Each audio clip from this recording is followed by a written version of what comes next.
Squirrels shredded humanely by Dutch Airline. Welcome to the Alligator News Roundup. Plus, Tesla driver has a bad day when his ambulance is hijacked after stabbing. Minivan driver unwisely lights a cigarette while transporting propane. And missing scientist toll rises once again. Here we go. Number 4. The Independent. Airline killed 440 squirrels in giant shredder. Now look, I know you turn to the A&R for current, juicy news items with commentary you cannot get elsewhere. This one is not exactly current, but given what I know of the slightly off-kilter, not to say twisted, sense of humor among some of those in the Alligator posse, I think you'll enjoy this one. Shipping living animals for commercial trade across borders requires government permits. Critters taken in the wild are carriers of all sorts of diseases, and moving them must be certified. When it involves squirrels taken in China and transported by commercial air to buyers in Greece, the airline was forced to intervene. A 1999 shipment of 440 squirrels was intercepted by KLM Airlines in Amsterdam. Now, I would love to know how the baggage handlers became aware of the contraband, but unfortunately, the Independent article did not offer that tidbit. No doubt it was overshadowed by the manner of disposal of the smuggled woodland rodents. KLM policy, apparently this happens often enough to require a policy, was that an animal, or insect, or reptile, whatever, was to be euthanized in a humane fashion by, well, how would you do it? Given that you work in a clean airport environment surrounded by steel and cement, not a forest in sight. They use a shredder, conventionally designed for the meat processing industry. The policy probably envisioned one or two contraband turtle doves or some such. The shredder, while a touch unsavory, is quick, therefore as humane as possible. But this particular import-export business operated at scale. Over 400 squirrels required processing, and processed they were. Fortunately, there is no video.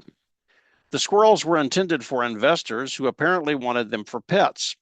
Given that 1 out of every 4 citizens in Holland is a pet owner, the country was in an uproar when the news broke. The Dutch parliament convened an emergency session. I wonder about the PTSD among the baggage handlers. I'm sorry, honey, you wouldn't believe the day I had. I really don't want to talk about it, but I hope to never see a scoop shovel again. Number 3. New York Post. Devastated family sues for $40 million after scientists stabbed to death while charging Tesla at California library. This was a really bad day for Reynaldo Jesus Lafance, age 68, a retired California lab technician. Mr. Lafance chose to service his Tesla last week at the conveniently located charging station outside the Downey City Library. It only takes about 15 minutes to get a reasonable charge into a Tesla, but that was enough time for the driver to be attacked. A homeless man, previously convicted some 28 times for various offenses, stabbed Mr. Lafance while he waited. No one knows why, but it hardly matters. Details in the article are sketchy. Paramedics arrived. As they tended to the victim, a second homeless man, who had been arrested and released the day before on an unrelated charge, stole the ambulance. It left the scene, taking with it Mr. Lafance's hope of survival. He unfortunately succumbed to his injuries. His family now sues the city for $40 million, alleging various failures of administration and funding. Several questions arise, none of which will bring back the victim. Where was the law enforcement protection in an area receiving over 200 calls each year for criminal violations? What efforts have been made to address the obvious homeless problem? And to what extent are the homeless subsidized by well-intentioned benefits programs? Why would a driver expose himself to such an assault in such a high-crime area? Doesn't the Tesla have door locks? It makes rural living look so much more attractive. Number 2. Autoblog.com. Minivan turns into bomb as driver lights cigarette next to leaking propane tank. In the Don't Do Stupid Things department, this story is a cautionary tale. A Virginia woman escaped with only minor injuries when her Chrysler minivan exploded last week. She had been transporting a portable propane tank, the kind commonly used for backyard grills, when she decided to light up a cigarette. Unfortunately, the tank leaked. The enclosed vehicle was filled with highly flammable gas, and the spark touched it off. Photos of the wreck are impressive. Propane is heavier than air, which is why owners are urged to let the tank remain upright. That may minimize the chance that a leaky valve might release fuel. One wonders what the inside of the car smelled like. Wow, it stinks in here. I think I need a cigarette. But really, don't light up in the presence of a propane tank, especially in an enclosed space. Don't they teach this stuff in school anymore? Am I dreaming or what? Number 1. Fox News. NASA coordinating with relevant agencies in missing scientists probe. This is not satire. And see the late-breaking update at the bottom of this section. We've reported on this at least twice before. At last count, the ANR brought news of 9 U.S. scientists, or scientist adjacent, reported missing or dead. With only a couple of exceptions, all had worked on or had access to highly advanced and classified projects related to aerospace and nuclear energy. Now, more names have been added.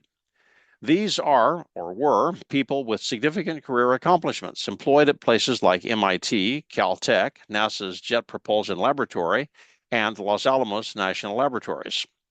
It beggars belief that so many high-profile deaths and disappearances concentrated among those dealing with U.S. national security are merely coincidental. Unexplained trips, missing persons, cell phones left behind, suspicious early deaths. This sounds like a page from what we might term the Clinton Social Circle Suicide book of the 1990s, but this time with international implications. A different article from Fox News provides an up-to-date summary of each individual. It's worth a read. The names, with ages, now include Michael David Hicks, 59, Frank Maywald, 61, Nuno Loureiro, 47, Jason Thomas, 45, Amy Eskridge, 34, Carl Grillmer, 47, Monica Reza, 60, Melissa Cassius, 53, she was the administrative assistant, not actually a scientist, Anthony Chavez, 79, Stephen Garcia, 48, and retired Air Force Major General William Neal McCaslin, 68. As of last week, President Trump and FBI Director Kash Patel are attending to this matter.